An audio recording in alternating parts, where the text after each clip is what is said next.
Hello, everybody.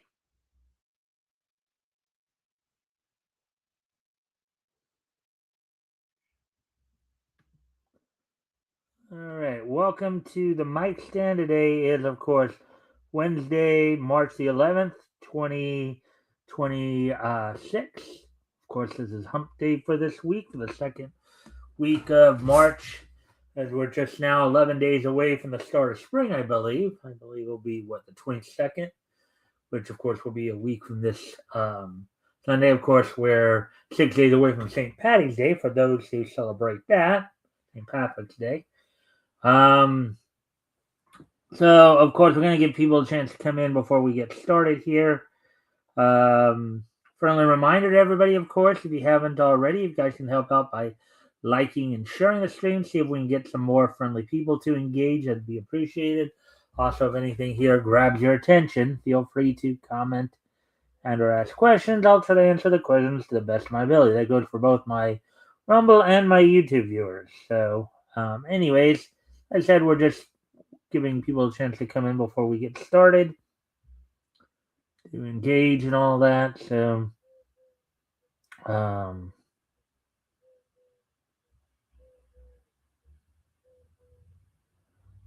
just see. So today, finished off watching cartoons that came, short cartoon shorts came out in of course,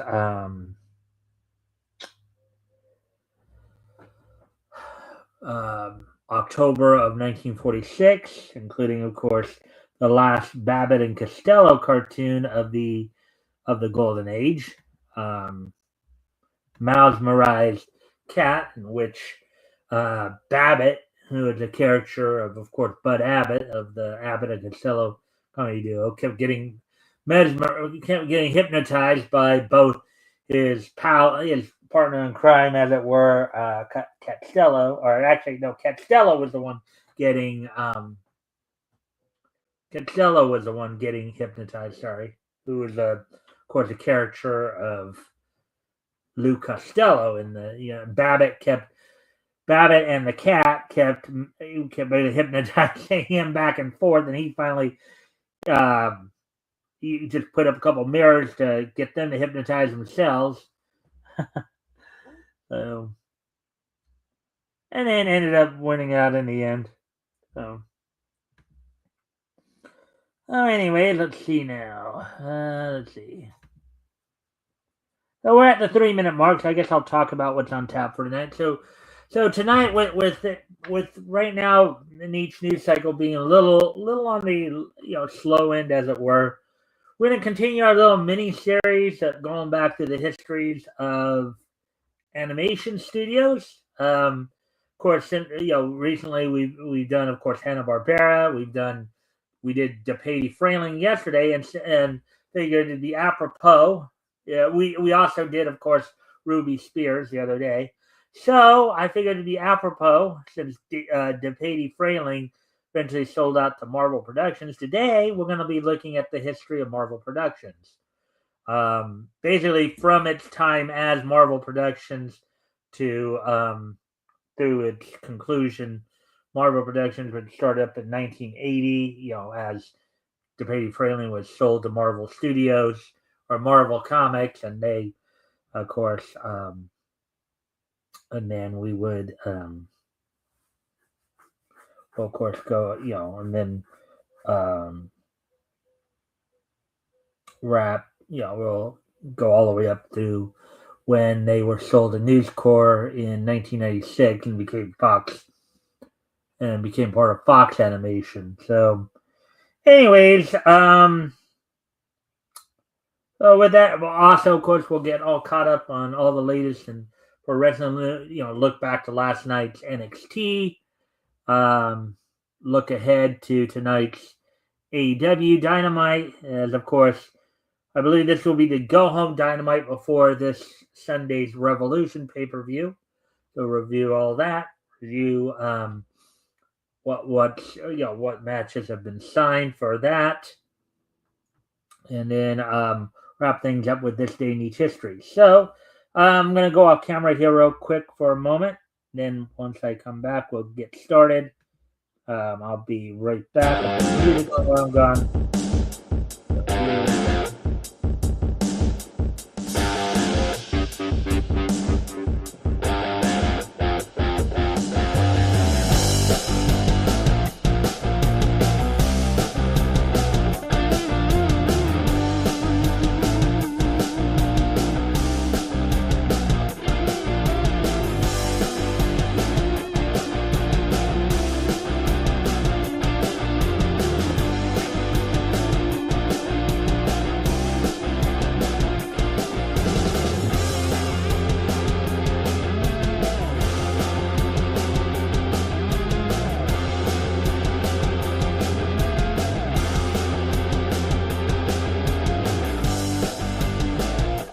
All right, so let's get into it. Of course, a friendly reminder before we get started.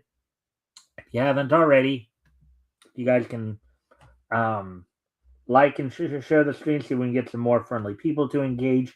That'd be appreciated. Also, if anything here grabs your attention, feel free to comment and or ask questions, and I will try to answer the questions to the best of my ability. So let's get into this. As I said, we're gonna go over the we'll read the intro, then we'll skip past DePatie Frailing since we did DePatie Frailing yesterday, and then get into the more of the Marvel focus today. So here we go. Of course, Marvel Productions here is a wiki article. The article is about the animation company primarily active from 1980 until 1993. For other uses, see Marvel Animation. All right, so at least first, first off, let's look over here at the Marvel Productions Limited, New World Animation, formerly known as DePatie Frailing from 1963 to New World Animation, of course, from 1993 to 1996, formerly known as DePatie Frailing Enterprise from 1963 to 1980, and Marvel Productions from 1980 to 1993, company subsidiary, industry, film, television predecessor was DePatie Frailing, founded June 19, 1980, 45 years ago, founded by David H. DePatie and Lee Gunther, defunct in 1996, 30 years ago. Fate was acquired by News Corporation and folded into Fox Family Worldwide. Successors studio-wise, 20th Century Animation, Marvel Animation, Marvel Studios Animation Library, majority of which was bought up by the Walt Disney Company. Hasbro Entertainment, assets from Sunbow Entertainment, Classic Television, Amazon MGM Studios via United Artists, headquartered in Hollywood, Los Angeles, California. Key people included, of course, Stan Lee, David H. DePatie, Margaret Lash, and Tom Tatarunovich.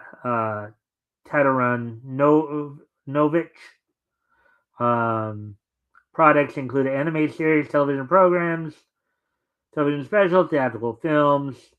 Parent company Cadus Industries from 1980 to 1986, Marvel Entertainment Group from 86 to 89, and New World Entertainment from 1989 to 1996. All right, so that part's out of the way.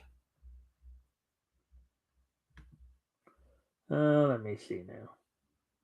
All right, I actually do need to go off camera here one more time here for a moment, so I'll be right back.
All right. Anyways, back. So let's get into the main portion of the article here. Let's see now. All right. So Marvel Productions Limited, later known as New World Animation, was an American production company owned by the Fox Entertainment Group subsidiary of News Corporation, which was founded in 1981 as a television and film studio subsidiary of the Marvel Entertainment Group. Based in Hollywood, Los Angeles, California, it later became a subsidiary of New World Entertainment and eventually of News Corporation.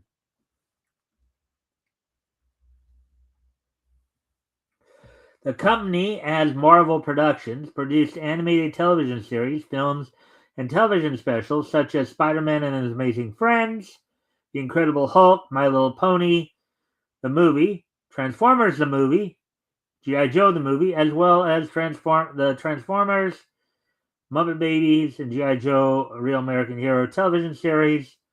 Most of the Marvel Productions New World Animation's non-Hasbro back catalog is currently owned by the Walt Disney Company. So, and I'm sure many of us grew up on many of those shows. I know that G.I. Joe and Transformers have their own 24-hour YouTube channels that you guys can check out if you want to just have something on in the background or something to reminisce to.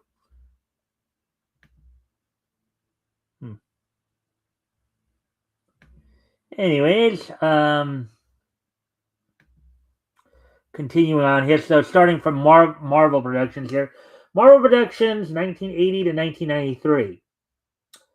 Marvel Productions opened its Los Angeles studio in 1980. In 1984, Margaret Lash, which should be a name that many of you probably should be somewhat familiar with, as her name was in a number of credits for like a lot of the Marvel stuff, in the 80s and early 90s. Joined Marvel Productions as president and chief executive officer, CEO. Marvel Comics Group, owned by Cadence Industries Corporation since 1968, was sold to New World Pictures in 1986, along with Marvel Productions, and incorporated as Marvel Entertainment Group. With New World having cash flow problems, MEG Marvel Entertainment Group was sold in January 1989 to Andrews Group, a McAndrews and Forbes subsidiary owned by Ronald Perelman. Not to be confused with Ron Perlman, the actor. However, New World kept Marvel Productions and merged it with its own television business. Marvel Productions moved their offices from Van Nuys to West Los Angeles in May of 1989.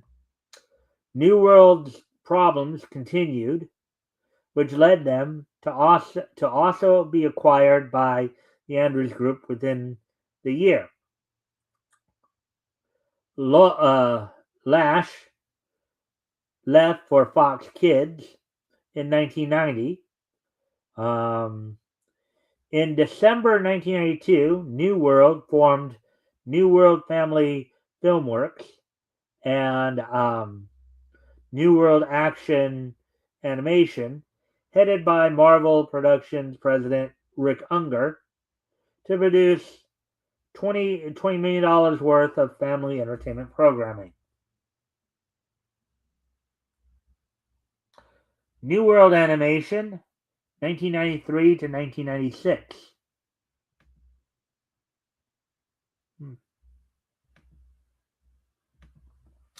Marvel Productions renamed New World Animation in November 1993. In 1994, Marvel and New World established Marvel Films, including Marvel Films Animation, New World Animation, The Incredible Hulk, Saban Entertainment, X-Men, and Marvel Films Animation, Spider-Man, he produced a Marvel series for television, which some of you who grew up in the 90s or some of us who were still watching cartoons at that point probably all saw at some point or another.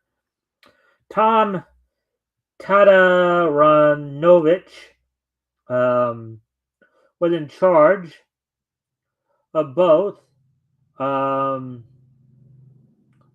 Films Animation and New World Animation during this period. News Corporation subsidiary, 1986. News Corporation Fox Entertainment Group acquired New World Entertainment,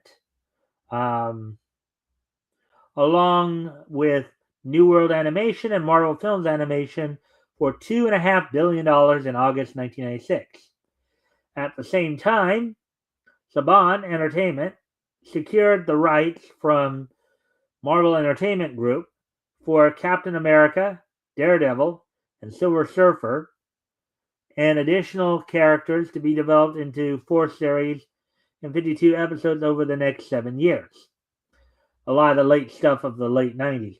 Fox Children's Productions and Saban Entertainment merged to form Fox Kids Worldwide Holding Company, a holding company and joint venture in November 1996, while Fox retained ownership of New World Animation. Postscript. This article is going faster than I thought, so I might be able to add another article here with another news story that I saw, but decided to go with this because that one looked like it was going to be pretty short, but this one ended up being pretty quick. So, postscript. In July 2001, Fox Family Worldwide and its assets, including the Marvel Productions Library and Saban Entertainment, were purchased by the Walt Disney Company for $5.2 billion. After getting 2002 profit participation statements for the Marvel Productions Library, Marvel Enterprises sued the Walt Disney Company over royalties in August 2004 after Disney would not open their books. So, that's why you started seeing, I guess that's why in the early 2000s, that's why you started seeing like shows like Spider-Man, the animated series, Incredible Hulk, X-Men, a lot of those properties you start seeing on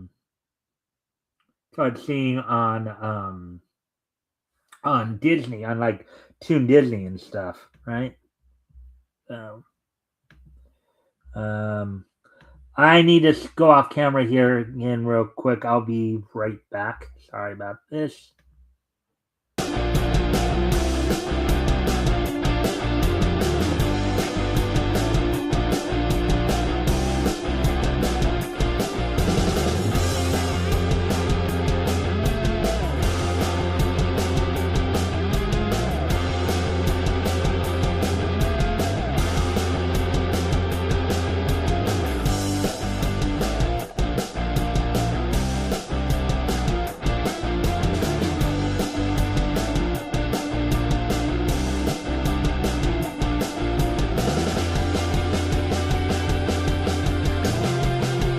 All right, I'm back. Sorry about that. Anyways, let's get back to the article, of course.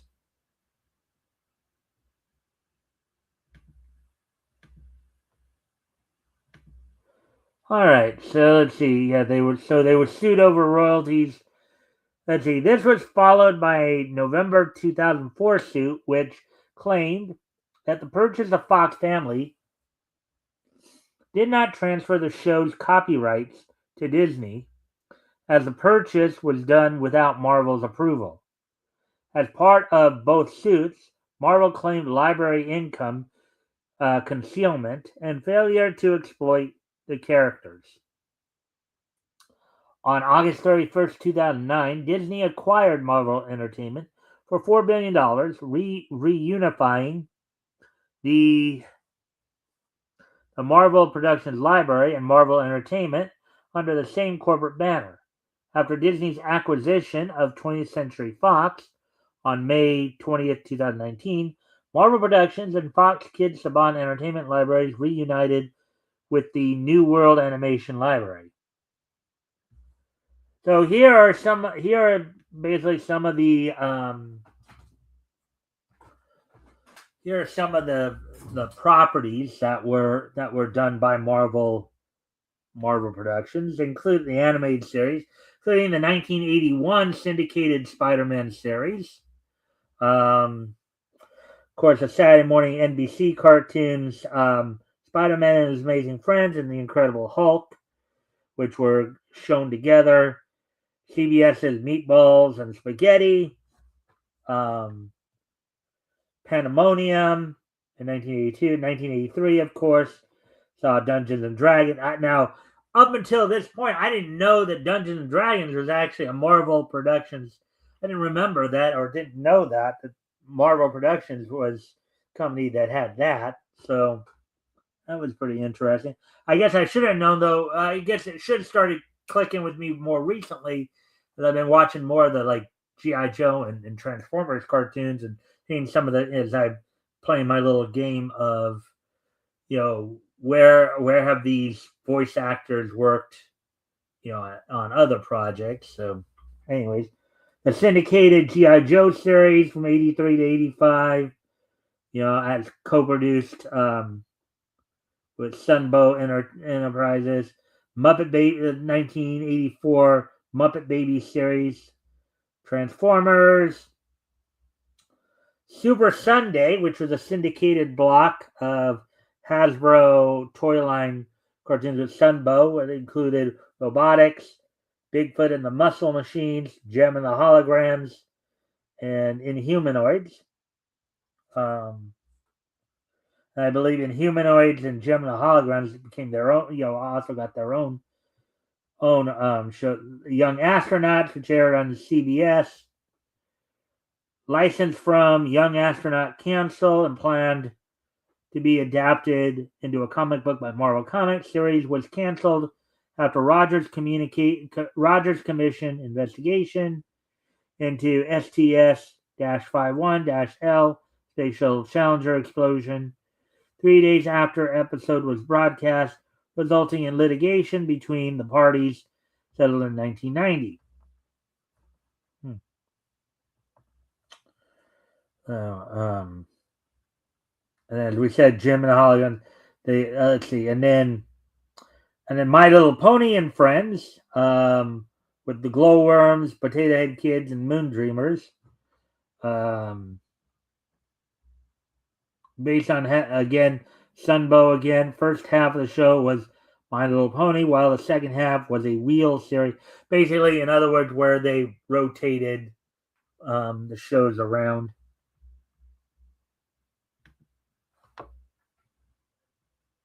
Of course, they also did Defenders of the Earth, co-produced with King Features Syndicate, which Defenders of the Earth was of course owned by King Features. Of course, Defenders of the Earth featured King Features Syndicate properties: Flash Gordon, the Phantom, and Mandrake the Magician. Fraggle Rock, the animated series, ran on NBC, based on Fraggle Rock, 1987, and also the Little Town's The Happy Town, Little Wizard, Dino Riders, RoboCop, Rude Dog and the Dweebs, X-Men, Pride of the X-Men. Aired on the Marvel Action Universe block as a pilot for an X-Men series. Yeah, X-Men Pride of the X-Men, which was a show that was going to focus on Kitty Pryde, Shadowcat. All they had was, I believe, the pilot, and then the series in itself never materialized. Attack of the Killer Tomatoes. Some of us probably remember growing up on that. Kid and Play, Space Cats, Bucky O'Hara and the Toad Wars, Biker Mice from Mars, Incredible Hulk, the UPN series in 1996. So that's pretty much all the television properties that were done by Marvel. So let's see. We're coming up on. So I think we got time for one more article. There was another article that I was looking at, possibly doing. I was initially going to end up pushing it back to tomorrow because of the because it seemed too short. I thought this article would actually take more time than it actually did. So we'll go grab that article, and then I will, and you're all seeing me. I'm just transitioning here. Another Marvel-related story here, of course, Marvel/DC story here.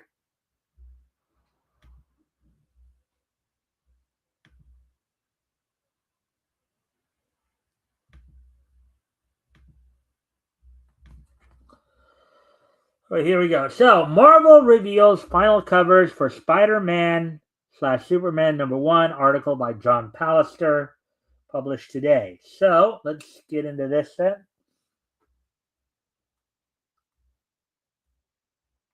There's one of the covers, of course.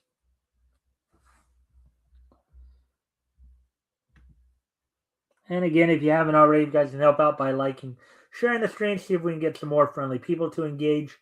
That'd be appreciated. Also, if anything here grabs your attention, feel free to comment and or ask questions, and I'll try to answer the questions to the best of my ability. So, anyways, here we go. Marvel Comics and DC Comics' newest crossover comic is only a few months away. DC's Superman, Spider-Man #1 ends in March. So that would be this month, I guess. Followed by Marvel's Spider-Man, Superman #1 in April, celebrating the 50th anniversary of Superman versus the Amazing Spider-Man. So 50 years, so 1976 then. The Amazing Spider-Man, the first ever Marvel DC crossover. Each one-shot features team-ups of the two of the world's most beloved superheroes, Spider-Man and Superman, along with backup tales with more mind-blowing Marvel DC character team-ups. Today, fans can check out the final variant covers for Spider-Man Superman and score a sneak peek at the lead story by New York Times best-selling author Brad Meltzer and superstar artist Pepe Larraz. The new variant covers revealed today include an homage cover of Giuseppe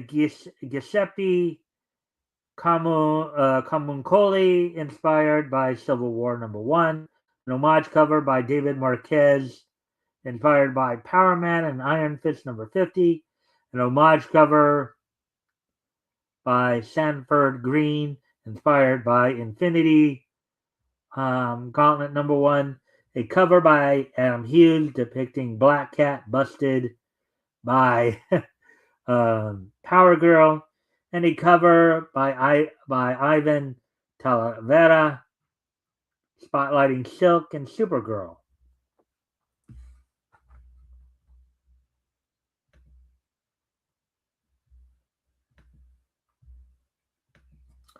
Following Meltzer and Larraz's story, fans can look forward to the following bonus tales.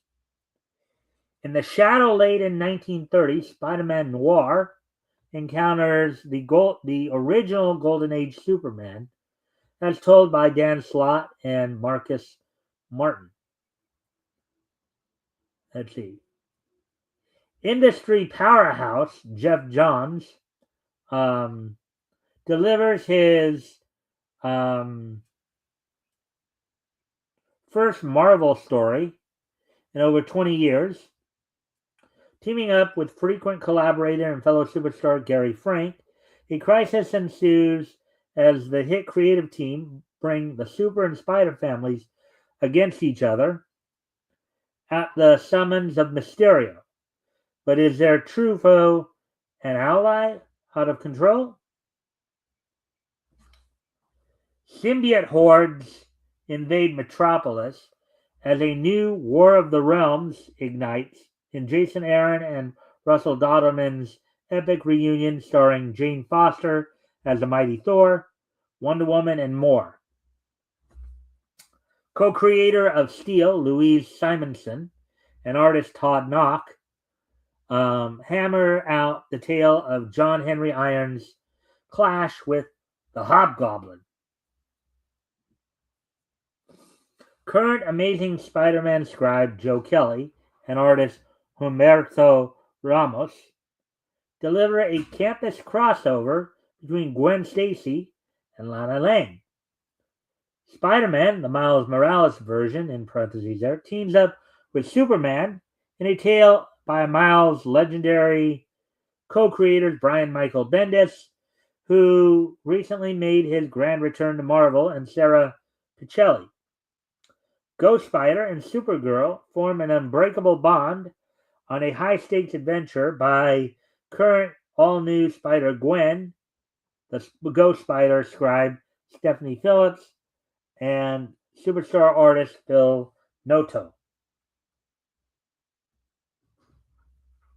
Masterful superhero storytellers Jeff Loeb and Jim Chung reunite to put their own spin on a Spider-Man Superman team-up. Check out the new covers and pre-order Spider-Man Superman #1 at your local comic shop today. So we'll take a quick peek at these variant covers. At the 35 minutes, so we're at 34 minutes. Okay.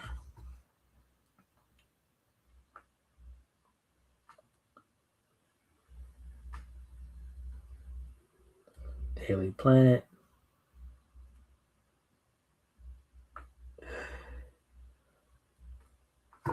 Now the Marvel DC team up you've been clamoring for.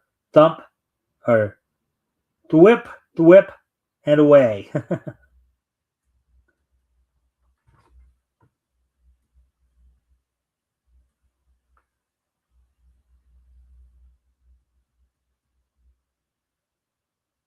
Oh, that loot. Oh, now that looks pretty funny there.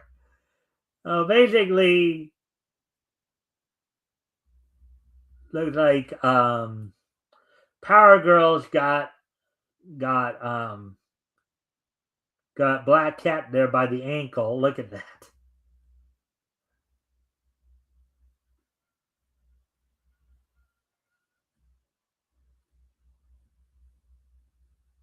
And there was Supergirl and Ghost Spider, I guess. Alrighty then, so that's all for that article. Those are some pretty interesting covers there, to say the least. All right, so that's all we got for the articles tonight. I actually ended up doing 2 instead of just the 1. I thought like the other promo or other animation history reviews there that that I did. I thought that was going to take a little more time, but anyways, now we're at 35, coming up on 36 minutes. It looks like. So, I think I'm going to do now is I'm going to move on to the wrestling wrap up. As I said, we do have some.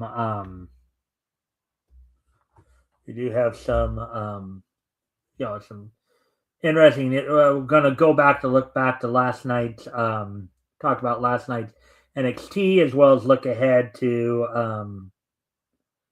To tonight's AEW Dynamite.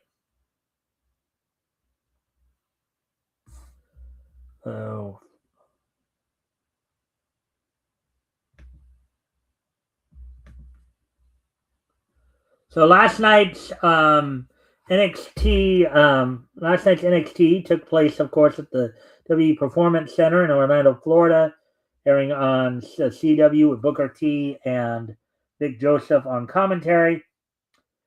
In what was actually a triple threat match, Eli Knight and Sean Legacy defeated former speed champion Jasper Troy in 12 minutes 19, what ended up being a double pin. So they had a double pin on Jasper Troy to open up the night.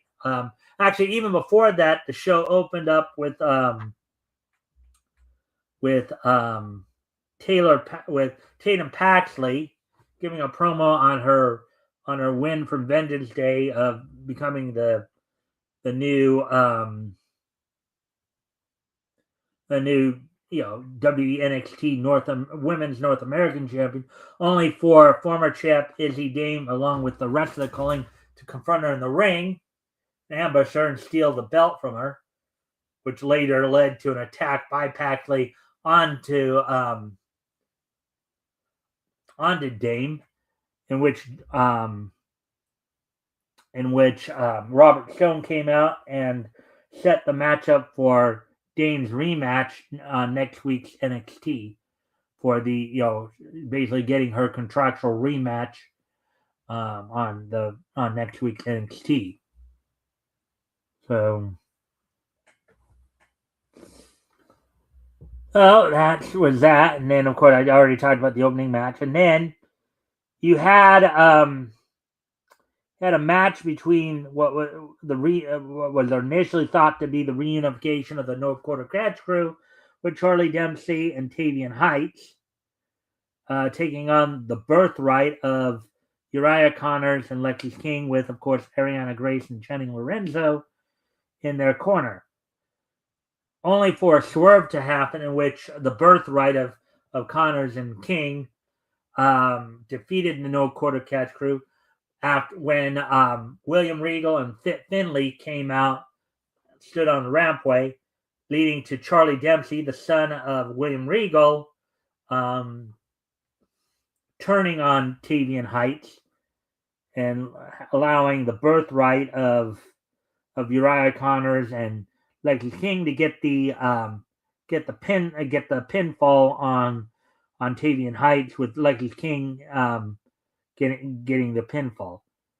So Ruka got some revenge. Got some revenge as she defeated Lainey Reed of Fatal Influence in 13 minutes 10 seconds. 13 minutes 10 seconds.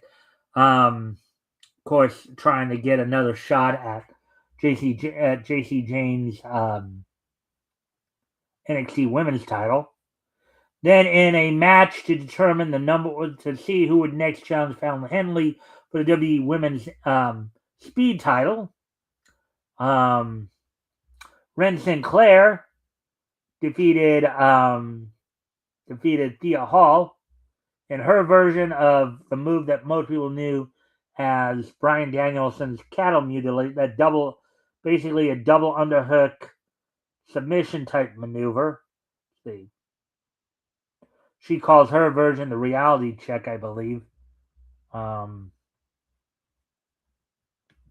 course, Ren Sinclair had Kendall Gray, the current ID champion, in her corner.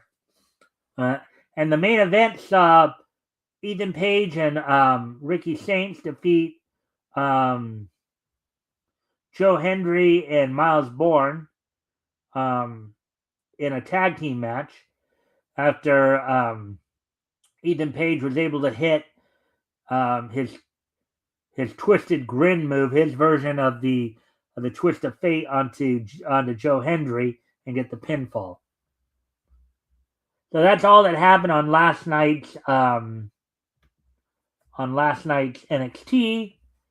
And now we're gonna go ahead and look ahead to tonight's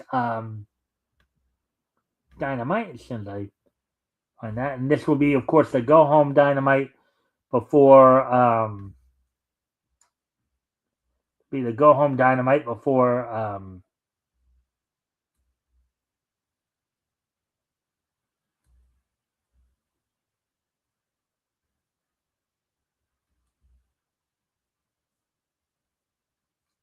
Go Home Dynamite before this Sunday's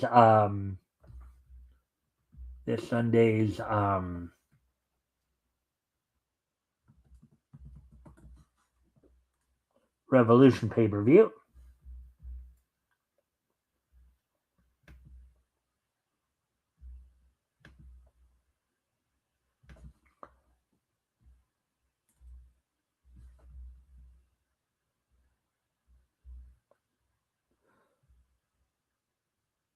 So tonight's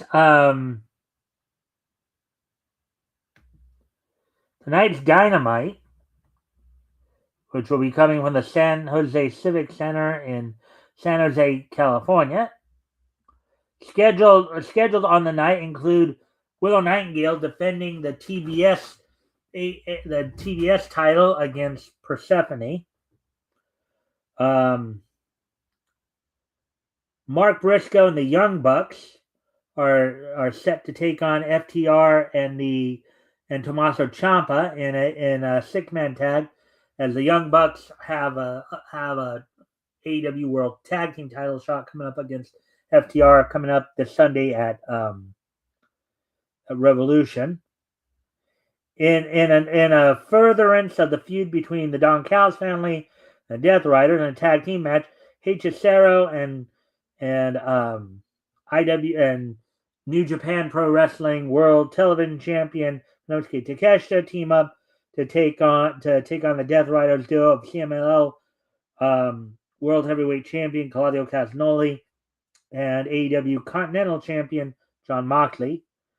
Darby Allin and Orange Cassidy look to get some revenge on the faction known as Dogs. They will be taking on David Finlay and Gabe Kidd in a tag team match. And in a match for the TNT title, Kyle Fletcher will be defending against Speedball Mike Bailey. So that's all that's coming up on tonight's show. Now to kind of just give you a quick update on the matches that are signed for Revolution coming up this Sunday. Including for the AEW World Title match, MJF will be defending against Adam Page in a Texas Death match, in which if Adam Page loses, he will never again be able to challenge for the AEW World Title. In a best 2 out of 3 falls match for the AEW Women's World Title, Tekla defends against Chris Statlander. In a no time limit match, Jon Moxley defends the Continental title against Konosuke Takeshita. As previously stated, for the AEW World Tag Team titles, FTR of Dax Harwood and Cash Wheeler will be taking on the Young Bucks of Matt and Nick Jackson. Don Callis, after recently winning AEW World Trios titles, Don Callis family members of International Champion Kazuchika Okada, TNT Champion Kyle Fletcher and Mark Davis are set to defend the World Trios titles against the team of Jet Speed of Kevin Knight and Mike Bailey and Mystico. Andrade El Idolo was set to take on Bandito.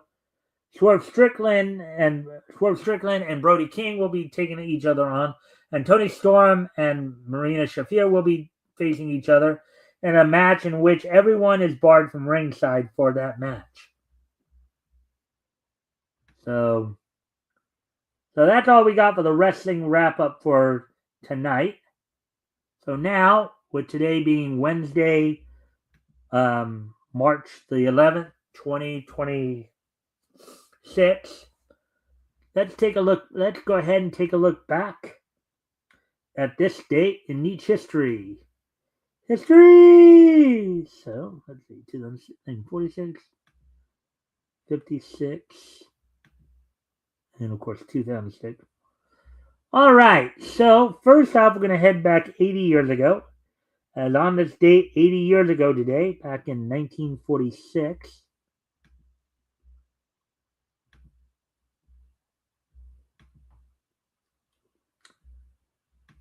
the 45th issue of Crime Does Not Pay from Lev Gleason went on sale on this date back in 1946. It sold for 10 cents for 64 pages.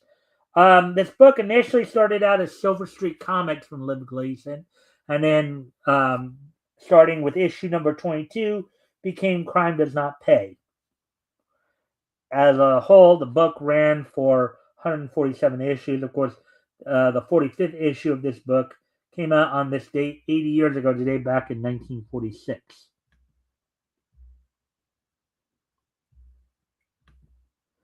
So now moving on to the year 1956, as I would actually like to wish a happy 70th birthday to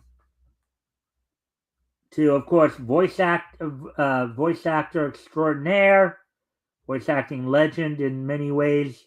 Happy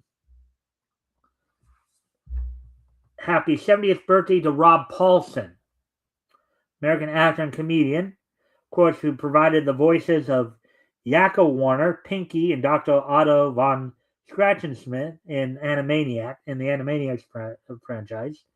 Raphael and Donatello in the Teenage Mutant Ninja Turtles franchise. Carl Weezer in The Adventures of Jimmy Neutron, Boy Genius. PJ in Goof Troop, the title character in The Mask in the animated series. Foulmouth in Tiny Toon Adventures. Major Glory in Dexter's Laboratory. Gladstone Gander in DuckTales. Gutso Gummy in Adventures of Gummy Bears.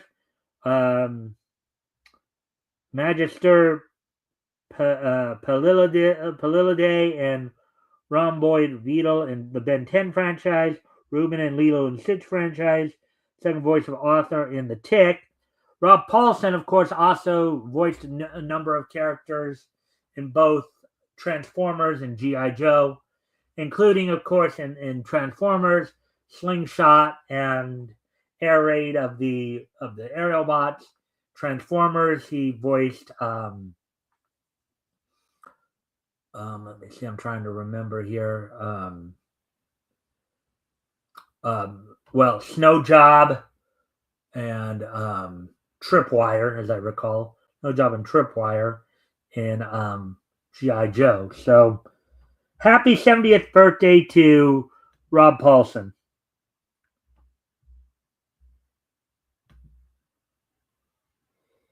Hello,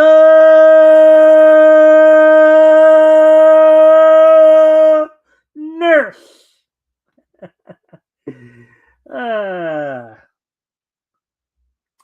Alrighty then. So now moving on to the year 2006.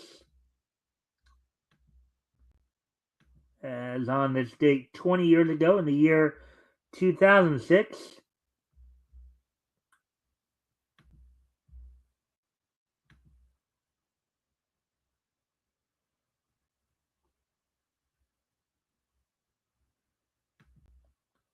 Oh yeah, did I remember to highlight your comment there?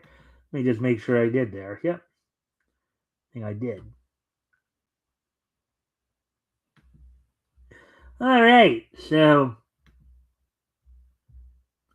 on this date 20 years ago from Philadelphia, Pennsylvania, Ring of Honor held its Arena Warfare event, which saw, of course, in the main event, Samoa Joe won a three-way match between Colt Cabana and Christopher Daniels. Bryan Danielson successfully retained the Ring of Honor World title over Alex Shelley. BJ Whitmer and Necro Butcher went to a no contest when Super Dragon interfered. After the match ended, of course, BJ Whitmer called out anybody from the CZW locker room. This turned into a massive brawl, which ended with Whitmer being destroyed by Necro Butcher, Super Dragon, CZW owner John Zandig, and others. Roderick Strong defeated Jimmy Yang via submission. The same Jimmy Yang of Young Dragons fame, just a few years prior.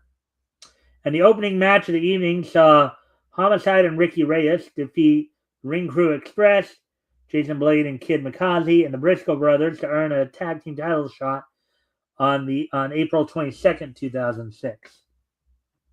So that happened 20 years ago today. So, and 2006 is just so nice that we're going to hit it twice. As also on this date in the year 2006, so I pull that up, the following movies premiered on this date in the year 2006 on anime movies in Japan. TMS Entertainment's Fist of the North Star, Rao Side Story, Junai Arc, as well as Sunrise's Sergeant Frog movie. Both premiered on this date 20 years ago in the year 2006. So with that being said, we still have a little bit of time here. So, of course, we'll be back here tomorrow with more niche news, as it were.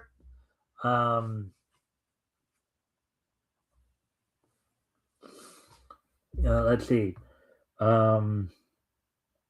I will, of course, this Sunday I'll be joined by Rick Piper, as we'll be taking another trip down comics history lane. We'll be looking at comics went on sale in August 1940 from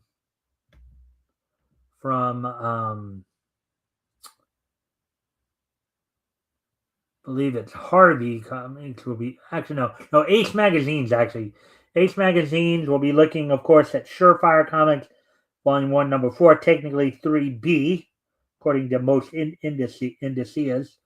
And Super Mystery Comics Number 3 will be looking at such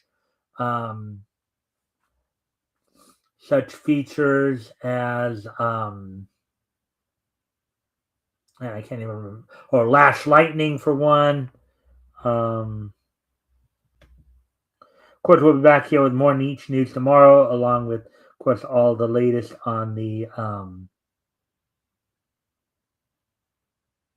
all the latest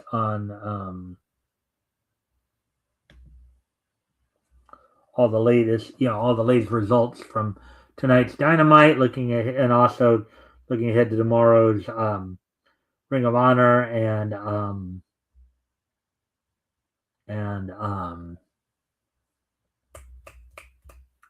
Ring of Honor and TNA shows. Now I just remembered where I was wanting to look up real quick here. Just trying to see if nope, nothing new there yet. Chances are probably in. All right. So with that being said, I thank everybody for being here, and I hope to see everybody back here tomorrow. Bye.